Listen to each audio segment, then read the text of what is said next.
बड़ा ही दुखी संसार था। सास बहू से लड़ती थी और बहू की सूनी गोद भी नहीं भरती थी। बहू का नाम राधा था। बेचारी जन्म से ही अभागी थी। पैदा होने के 2 साल बाद ही उसकी माँ चल बसी थी। उसके गरीब पिता ने बड़ी मुश्किल से उसका और उसके भाई का पालन पोषण किया था। ठंडा पानी, ठंडा पानी, ठंडा पानी। गर्मी को दूर भगा लो, ठंडे पानी से अपनी प्यास बुझा लो। 2 रुपए, 2 रुपए, 2 रुपए, सिर्फ 2 रुपए। बड़ी होने पर उसके पिता ने जैसे तैसे करके उसकी शादी अपने एक दोस्त के बेटे से करवा दी और शादी के साल भर बाद ही परलोक सिधार गए। उसके परिवार में अब सिर्फ उसका भाई बचा था जो कमाने के लिए शहर चला गया था। शादी के बाद राधा ने सोचा था कि अब उसके जीवन में खुशियां लौट आएंगी, मगर ऐसा कुछ भी नहीं हुआ। राधा की सास को राधा फूटी आंख भी नहीं सुहाती थी। वो अक्सर राधा के ससुर से कहा करती थी, अरे कहां से उठाकर इस अभागन को मेरे बेटे के गले बांध दिया। करमचली पैदा होते ही अपनी माँ को खा गई। साल भर हो गए हैं शादी के, मगर अभी तक पोते का मुंह भी नहीं देख पाई मैं। राधा के ससुर भले आदमी थे। वो अपनी पत्नी को समझाते थे, अरे बच्चे होना क्या इंसान के हाथ में है?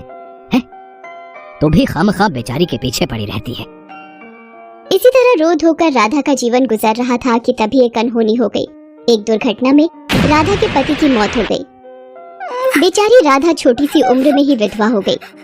उसके ससुर तो उसका दुख समझते थे, मगर उसकी सास तो अपने बेटे की मौत की जिम्मेदार राधा को ही मानती थी। पहले अपनी माँ को खा गई और अब मेरे बेटे को खा गई, डायन कहीं की। इस तरह उसकी सास रोज ही राधा को ताने दिया करती थी। राधा बेचारी सास के ताने सुनती और चुपचाप आंसू बहाती थी। उसके दुख को समझने वाला कोई नहीं था। उसके पड़ोस में विमला और कविता नाम की 2 लड़कियां रहा करती थी। वही दोनों समय पर आकर राधा से उसका हालचाल ले लिया करती थी और उसे दिलासा दिया करती थी। उनसे बात करके राधा को काफी शांति मिलती थी। घर का सारा काम जैसे झाड़ू, पोछा, बर्तन और खाना बनाना सब राधा को ही करना पड़ता था।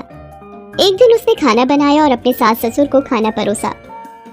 अरे ओ करमचली, ये दाल बनाई है तूने, एकदम पानी जैसी पतली। इसे कोई खा सकता है भला? घर में बस थोड़ी सी दाल ही बची थी माँ जी। आज घर के कामों से फुर्सत ही नहीं मिली जो मैं बाजार जाकर सामान ला पाती। अरे तो दिन भर तू ऐसा कौन सा काम करती है जो तुझे बाजार जाने का समय भी नहीं मिलता?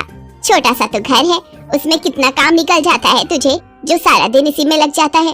तभी राधा के ससुर उसकी सास से बोले, अरे तुम तो हाथ धोकर ही इसके पीछे पड़ गई।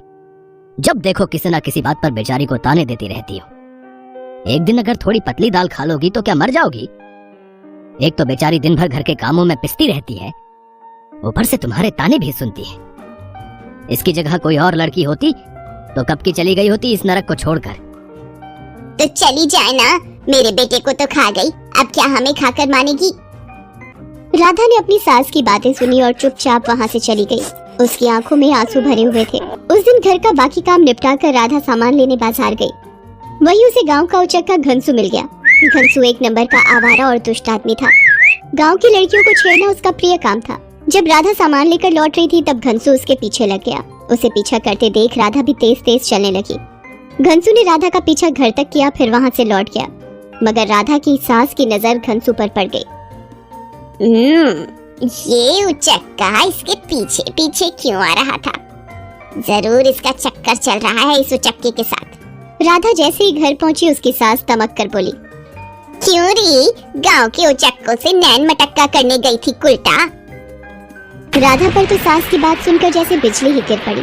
आज उसकी सास ने उसके चरित्र पर उंगली उठाई थी।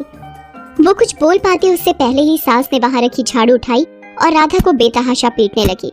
राधा चुपचाप मार खाती रही। सफाई देती भी तो किसे देती, यहाँ कौन उसकी सुनने वाला था। इस घटना के कुछ दिन बाद राधा को फिर बाजार जाना पड़ा। इस बार भी घनसू उसके पीछे पड़ गया और आज तो हद ही हो गई।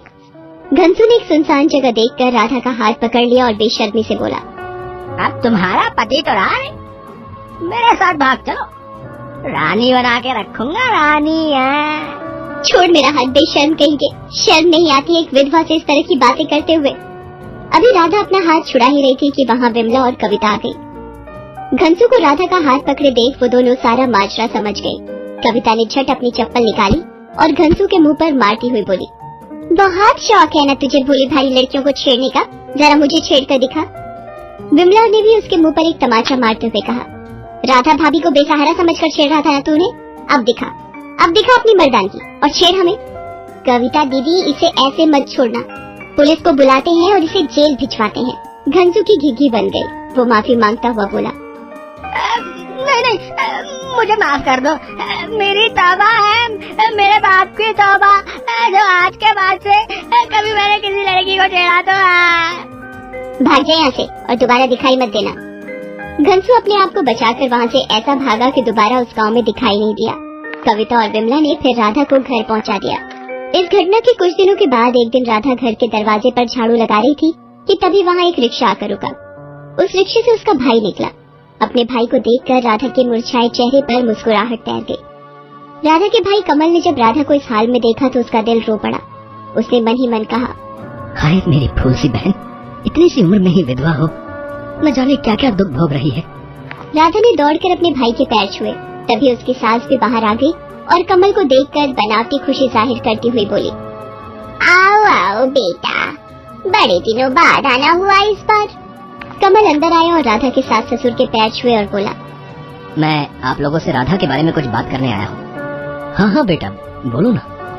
राधा के सामने अभी पहाड़ जैसी जिंदगी पड़ी है, इसे वो अकेली नहीं काट सकती, इसलिए मैंने राधा की दूसरी शादी करवाने का फैसला किया है अपने ही दोस्त के साथ। अरे ये तो बहुत खुशी की बात है बेटा, मैं भी यही चाहता हूँ कि हमारी राधा का घर फिर से बस जाए। मगर राधा की सास को ये मंजूर नहीं था। उसे डर था कि अगर राधा की शादी हो गई तो उसकी मुफ्त में मेरी नौकरानी चली जाएगी। वो उन दोनों की बात काटते हुए बोली, नहीं, मैं इस शादी के सख्त खिलाफ हूँ। मेरे बेटे की आत्मा जब राधा की दूसरी शादी देखेगी तो वो खून के आंसू रोएगी। हमारे बेटे की आत्मा तो राधा की हालत देखकर वैसे भी खून के आंसू रो रही होगी। जिस लड़की को वो प्यार से शादी करके घर में लाया था, आज उसे अपने ही घर में इस हालत में देख उसकी आत्मा बेचैन हो उठती होगी। वो भी चाहती होगी कि राधा का घर फिर से बस जाए। मगर सास फिर भी नहीं मानी। इन सारी बातों को कविता और विमला भी बाहर से सुन रही थी।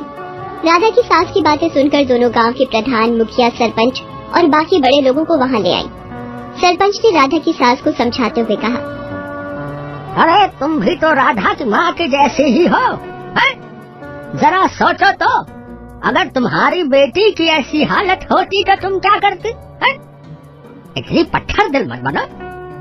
राधा को बहू बनाकर लाए थे, मगर अब उसका सुहाग उजड़ गया है, इसलिए अब उसे बेटी की तरह विदा हो जाने दो, इसी में उसकी भलाई है।